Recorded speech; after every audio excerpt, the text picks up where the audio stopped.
legislar con perspectiva de género implica diseñar, debatir, aprobar, ¿cierto? Incluso evaluar las leyes, identificando cómo estas normas van a impactar de forma diferente en mujeres, niñas,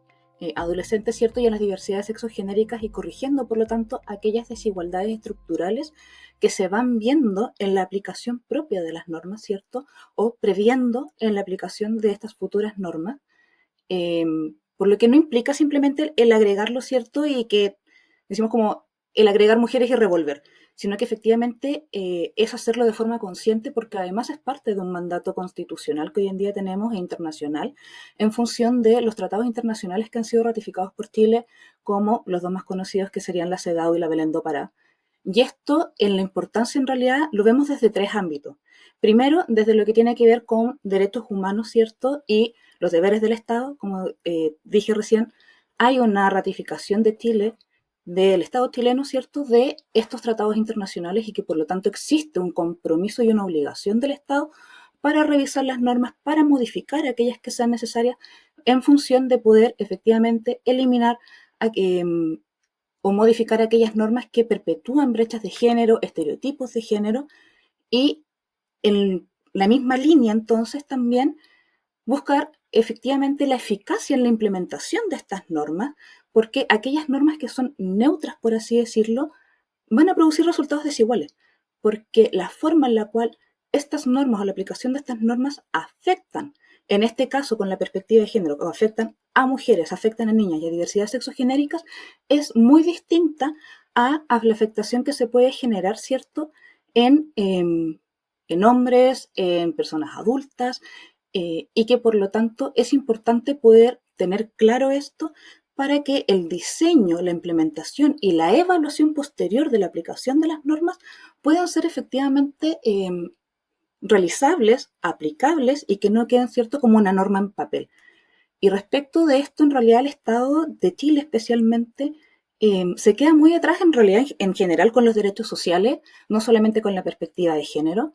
Y son cosas que también se le han hecho observaciones al Estado con las comisiones que son revisoras de la aplicación y el cumplimiento de estos tratados internacionales.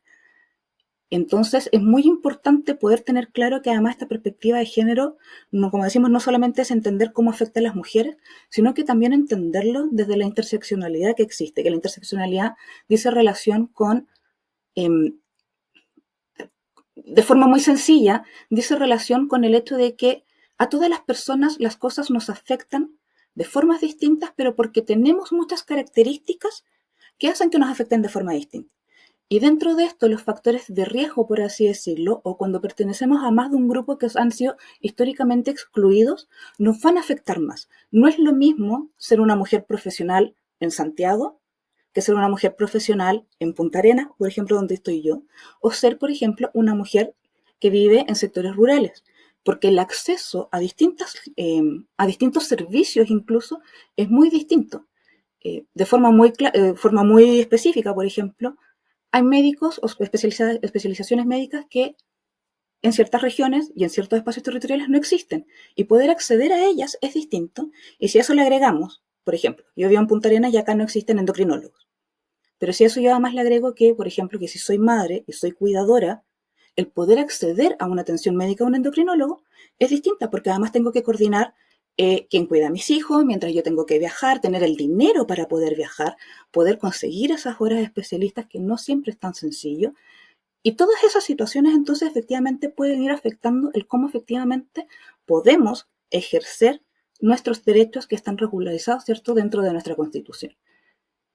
Y por último, también ya a nivel legislativo propiamente tal, la perspectiva de género nos cambia también cuáles son los estándares democráticos. Cuando tenemos un parlamento que es sensible al género, se ha identificado que también se van a dictar mejores leyes y que también representan mejor a la ciudadanía, también teniendo en consideración que hoy en día las mujeres, particularmente, y hablando de forma superbinaria, representamos la mitad de la población. A nivel estatal, creo que, o creemos como, ¿cierto?, como observatorio, que lo importante es poder tomar medidas que permitan la transversalización propiamente tal de la perspectiva de género. ¿Esto qué significa? Que efectivamente la perspectiva de género esté en todas y cada una de las acciones que se pueden realizar a nivel estatal y también después, ¿cierto?, en lo que hacemos particularmente desde el Parlamento. Entonces, a nivel estatal, ¿qué cosas son importantes poder tener para poder generar esta perspectiva de género de forma transversal? Por ejemplo, adoptar las guías y los planes que son de exigencia, ¿cierto?, del análisis de género, los diagnósticos, para identificar los indicadores, por ejemplo. Y para eso, por ejemplo, el Ministerio de la Mujer y Equidad de Género ha ya publicado ciertas guías. El Instituto Nacional de Estadísticas también publicó una guía también de cómo realizar estadísticas sin sesgos. Con estos datos desagregados, entonces también poder identificar estos enfoques interseccionales, como decimos, tanto para el ciclo normativo como presupuestario. ¿Y por qué esto es importante? Porque efectivamente la destinación de recursos también es súper importante. Y que esta destinación de recursos no sea solamente al Ministerio de la Mujer y Equidad de Género y al Servicio Nacional de la Mujer, ¿cierto? Y Equidad de Género, porque no son los únicos entes encargados o no son los únicos entes públicos y estatales que deben efectivamente trabajar con esta materia, sino que son todos los servicios públicos, como ya les explicaba, por ejemplo, la situación del área de salud, así como la situación educacional, e incluso la situación, por ejemplo, del desarrollo del deporte. Es necesario que tengan una perspectiva de género. Y para eso, por lo tanto, es importante que exista entonces una normativa y una guía de implementación también que lo tenga en consideración en absolutamente todos los servicios. Para eso es necesario entonces que exista mayor destinación de los recursos, que exista también un seguimiento a las políticas públicas que se establecen tanto en materia de prevención como de erradicación de violencia de género, y que finalmente la bajada, por así decirlo, de las leyes que son dictadas en materia de género efectivamente puedan ser ejecutadas en la práctica. Y desde el Parlamento en particular, nos parece que es necesario tener un Parlamento hoy en día que empieza a convertirse en un Parlamento sensible al género. Y esto en la práctica, ¿en qué se traduce? En que las reglas de trabajo, las reformas del liderazgo, la forma en las que se componen las comisiones, que exista un servicio de apoyo con enfoque de género, que exista este enfoque de género y el entendimiento de que estos son cambios culturales de los cuales los poderes del Estado tienen que llevar la batuta, tienen que generar capacitaciones permanentes, tiene que empezar a haber una concientización mucho más real respecto de cómo esto afecta el día a día de todas las personas que habitamos, ¿cierto?, nuestro país. Así también, por ejemplo, también hemos detectado que hay proyectos de ley que involucran o que están vinculados, ¿cierto?, a los derechos de las mujeres, pero que no pasan, no son revisados, no han sido derivados a la Comisión de Mujeres y Equidad de Género. Y eso limita el debate respecto de cómo esto va a afectar a quienes finalmente son las destinatarias finales de la aplicación propia de la ley. Y por eso también para nosotras es súper clave el proyecto de ley Boletín 17776 del 2016, ¿cierto?, que busca entonces hacer una revisión obligatoria por parte de la Comisión de Mujeres y Equidad de Género del Parlamento a este tipo de normas, independiente obviamente que también exista la revisión técnico en función de las comisiones que correspondan. Y en función de lo mismo también es importante poder tener fichas de impactos de géneros anexas a cada informe de comisión, que existan evaluaciones ex post también de los indicadores de las brechas, cómo han ido modificándose o no, para poder efectivamente medir cuál es el efecto real de la aplicación propia de las normas.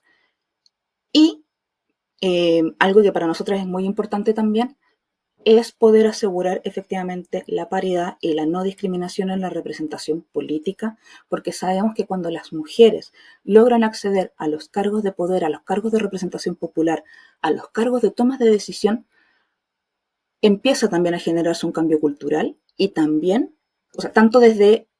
la eliminación de estas falsas creencias, ¿cierto?, de que las mujeres no son capaces, que eso hoy en día efectivamente iba avanzando, pero porque también le muestra a las futuras generaciones que existen mujeres que pueden hacerlo y que lo pueden hacer bien. Hoy en día lo hemos empezado a ver, pero creemos que todavía falta lo único conocimiento que hoy en día tenemos, ¿cierto?, dentro de nuestro proceso legislativo, como dentro de la paridad fue la reforma constitucional que se hizo para el proceso constituyente de la ley 21.216, pero creemos que eso debiese ser algo permanente precisamente para poder asegurar la representación con una visión que es absolutamente distinta a la cual hasta el día de hoy se ha llevado generalmente dentro del proceso parlamentario. Yo creo que creemos que uno de los problemas en realidad vienen con esta inercia institucional de cómo funciona y esta creencia de que los procesos legislativos deben ser neutros. Porque nuestra sociedad no es neutra y, como yo les dije, efectivamente hay una afectación distinta y quienes están a cargo de legislar, discutir, promulgar finalmente o llevar a término los procesos legislativos de las leyes que van a terminar afectando la vida de todas las personas que habitan en nuestro país, es el Congreso. Entonces es súper importante entender de que estos procesos no son neutros, porque si no se van a invisibilizar todos estos tipos de desigualdades. Y cuando se invisibilizan las desigualdades, finalmente la norma que creemos que va a ser equitativa, que va a ser democrática, que va a ser justa para todas las personas, termina no siéndolo.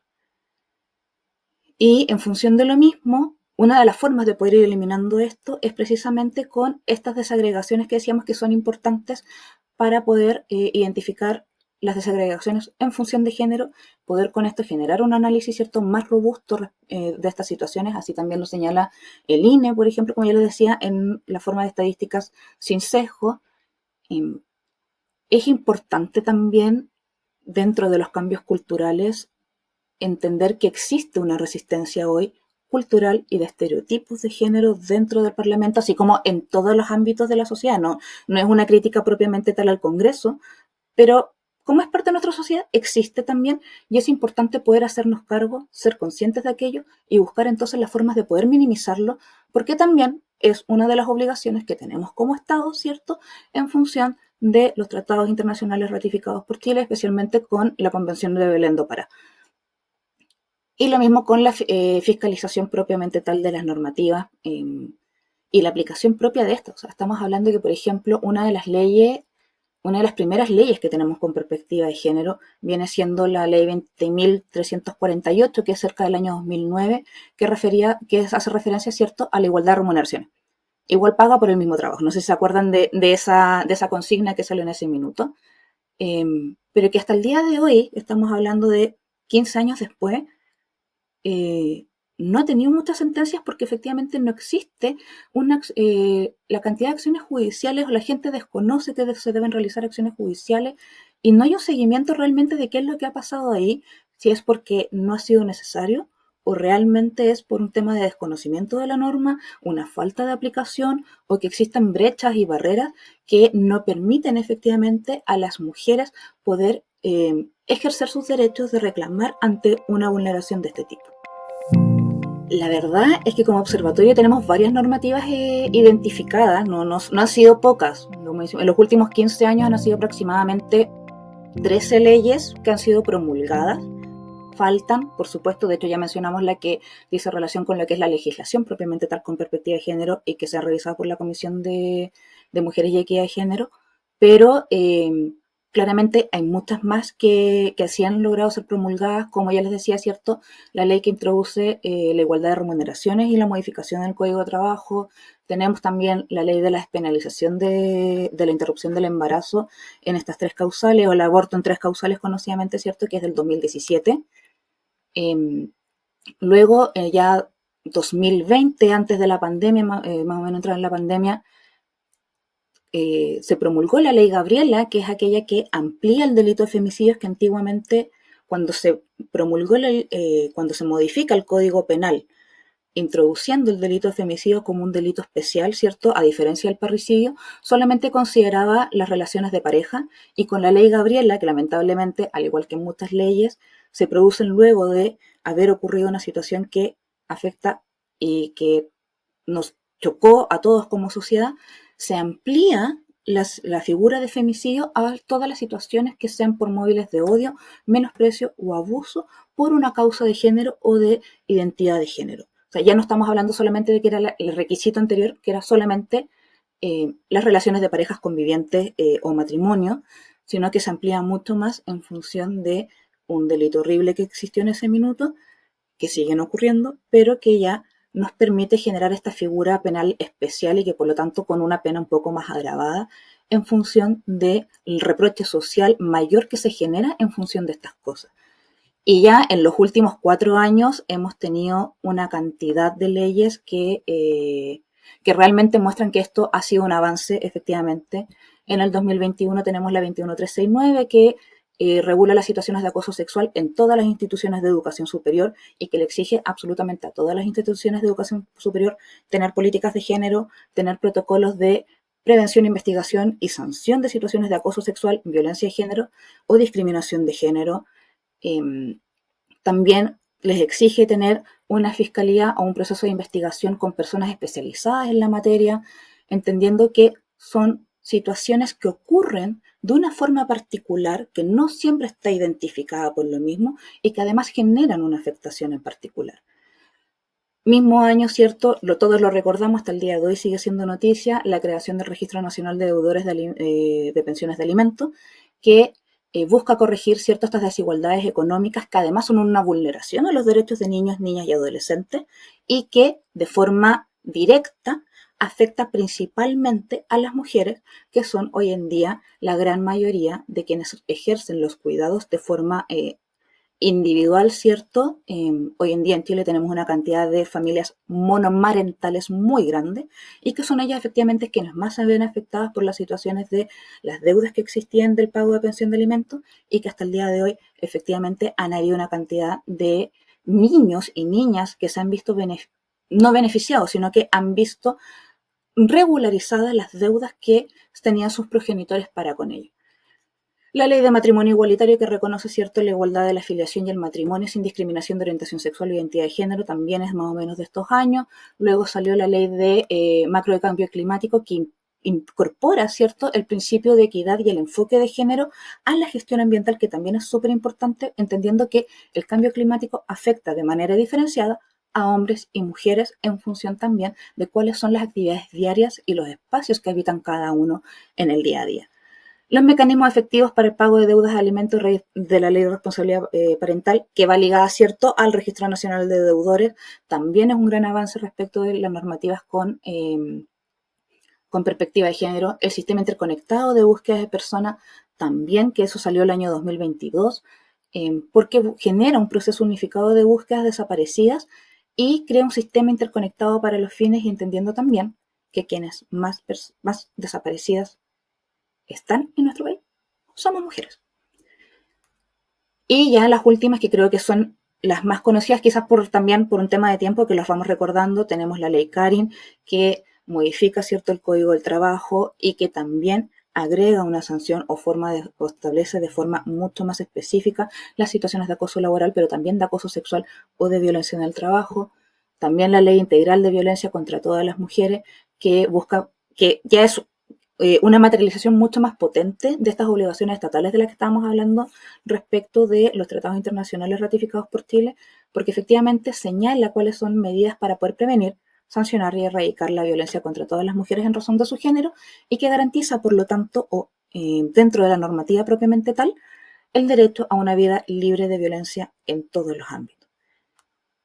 Y la última, que ya salió este año, ¿cierto?, sería la ley de más mujeres en directorios, que busca promover una economía también más inclusiva y justa y que busca también abordar la participación o la baja participación que tienen las mujeres en los espacios de poder económico, obligando a las empresas a tener una cuota de mujeres en sus directorios en función de esto mismo que estamos señalando, ¿cierto?, que es que las mujeres legislan, discuten, comentan y toman decisiones desde una manera distinta por el simple hecho de ser mujer, por las formas de vida en las cuales las mujeres han tenido que desarrollarse, que son completamente distintas a las de los hombres y que por lo tanto generan una perspectiva distinta y tienen una comprensión distinta del mundo que nos rodea, ¿no?